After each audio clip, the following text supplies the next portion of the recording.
Remember, these videos are for entertainment purposes only.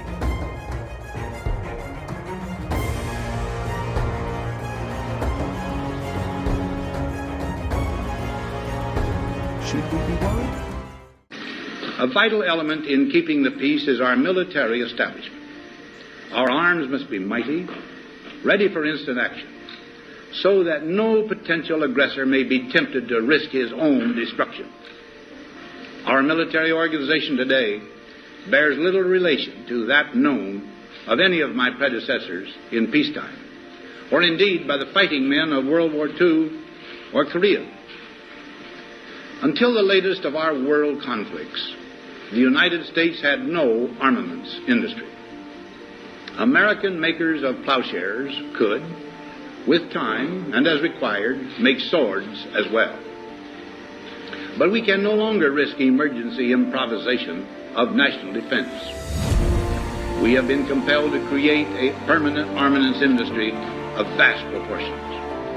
Added to this, 3.5 million men and women are directly engaged in the defense establishment. We annually spend on military security alone more than the net income of all United States corporations. Now, this conjunction of an immense military establishment and a large arms industry is new in the American experience. The total influence, economic, political, even spiritual, is felt in every city, every state house, every office of the federal government. We recognize the imperative need for this development, yet we must not fail to comprehend its grave implications. Our toil, resources, and livelihood are all involved. So is the very structure of our society. In the councils of government, we must guard against the acquisition of unwarranted influence, whether sought or unsought, by the military-industrial complex. The potential for the disastrous rise of misplaced power exists and will persist. We must never let the weight of this combination endanger our liberties or democratic processes. We should take nothing for granted. Only an alert and knowledgeable citizen can compel the proper meshing of the huge industrial and military machinery of defense with our peaceful methods and goals, so that security and liberty may prosper together. Ladies and gentlemen, the very word secrecy is repugnant in a free and open society, and we are, as a people, inherently and historically opposed to secret societies, to secret oaths, and to secret proceedings. We decided long ago that the dangers of excessive and unwarranted concealment of pertinent facts far outweighed the dangers which are cited to justify it. Even today, there is little value in opposing the threat of a closed society by imitating its arbitrary restrictions. Even today, there is little value in ensuring the survival of our nation if our traditions do not survive with it. And there is very grave danger that an announced need for increased security will be seized upon by those anxious to expand its meaning to the very limits of official censorship and concealment. That I do not intend to permit to the extent that it's in my control. And no official of my administration, whether his rank is high or low, civilian or military, should interpret my words here tonight as an excuse to censor the news, to stifle dissent, to cover up our mistakes, or to withhold from the press and the public the facts they deserve to know. For we are opposed around the world by a monolithic and ruthless conspiracy that relies primarily on covert means for expanding its sphere of influence, on infiltration instead of invasion, on subversion instead of elections, on intimidation instead of free choice, on guerrillas by night instead of armies by day. It is a system which has conscripted vast human and material resources into the building of a tightly knit, highly efficient machine that combines military, diplomatic, intelligence, economic, scientific, and political operations. Its preparations are concealed, not published. Its mistakes are buried, not headlined. Its dissenters are silenced, not praised. No expenditure is questioned, no rumor is printed, no secret is revealed. No president should fear public scrutiny of his program, for from that scrutiny comes understanding, and from that understanding comes support or opposition, and both are necessary. I am not asking your newspapers to support an administration, but I am asking your help in the tremendous task of informing and alerting the American people. For I have complete confidence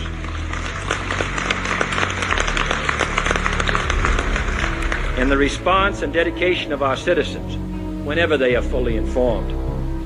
I not only could not stifle controversy among your readers, I welcome it. This administration intends to be candid about its errors. For as a wise man once said, an error doesn't become a mistake until you refuse to correct it. We intend to accept full responsibility for our errors, and we expect you to point them out when we miss them. Without debate, without criticism, no administration and no country can succeed, and no republic can survive.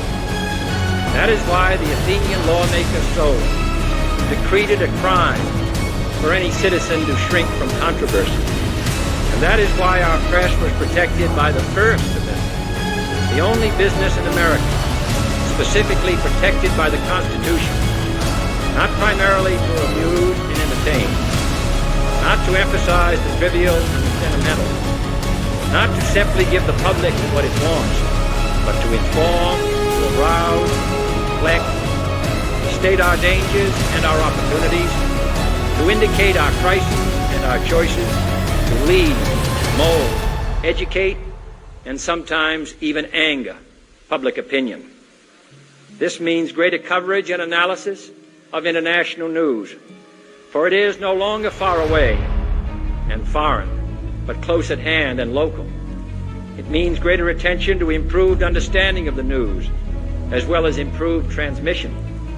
And it means, finally, that government at all levels must meet its obligation to provide you with the fullest possible information outside the narrowest limits of national security. And so it is to the printing press.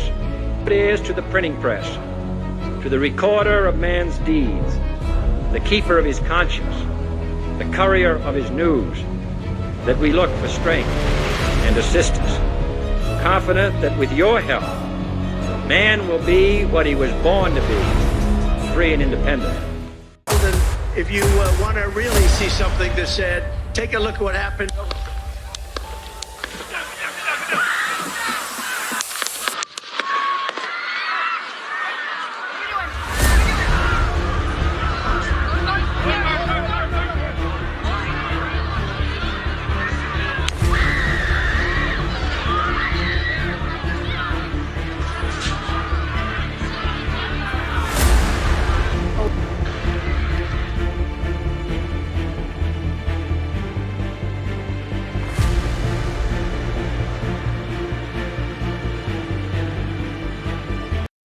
What does the history of assassinations tell us about what just happened? America's first assassination attempt was against President Andrew Jackson. The would-be assassin missed 2 shots before President Jackson beat him with a cane. According to the official narrative, it was a crazy man from England. But it's hard to ignore that Andrew Jackson was at war with the banks. Abe Lincoln was shot right after the Civil War ended. And while we'll never know if John Wilkes Booth was working alone, there's no doubt that incompetence played a major role in the assassination, as Lincoln's security guard was at a bar getting drunk when the assassination took place. James Garfield was shot at a train station 16 years later. His assassin not only had a long history of mental illness, but he had followed Garfield around for weeks, and he was within a few feet of Garfield multiple other times. In fact, Garfield's security was so incompetent that they forgot to take the assassin's gun after the president had been shot. They only realized he still had it when they were back at the police station. The assassin was a complete loser who originally supported Garfield, but turned on Garfield when the president refused to give him an ambassadorship. So then he decided Garfield was evil and he had to save the country by taking Garfield out. 20 years later, another drifting loser would shoot President William McKinley. He joined a group of socialists but quickly became disillusioned.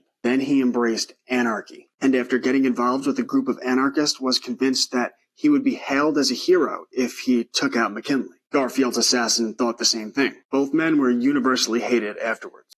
Do you remember when Amazon agreed to a $600 million contract to do cloud services for the CIA? Well, only a few months after that, Amazon founder Jeff Bezos purchased the Washington Post for $250 million, which is pretty concerning when you consider the long history of the CIA and billionaires both leveraging control over media. Like when Carlos Slim bought the New York Times and pushed for open borders, Rupert Murdoch, Ted Turner, Bloomberg, and billionaire Robert Maxwell, who controlled 240 newspapers. You know, Ghislaine Maxwell's father. And of course, Operation Mockingbird, in which the CIA was caught paying off newspapers for over 20 years, which is what this book is about. And then you consider Amazon's Alexa, and you see how Alexa has been used in court many times in all types of cases. It might make you rethink just accepting those terms and conditions, because Americans used to worry about wiretaps, but now they just buy them. And now Amazon has a new $10 billion contract with the NSA. And this is why I write books on how information is controlled, our rights, the history of fake news, the corruption of money, and so much more. ClassicalLearner.com. What do you think? Smash the like and drop a comment below. Well, that's it for today, folks. Don't forget, like, share, subscribe, leave a comment with suggestions of what you would like and videos you would like to see. Until next time, fam.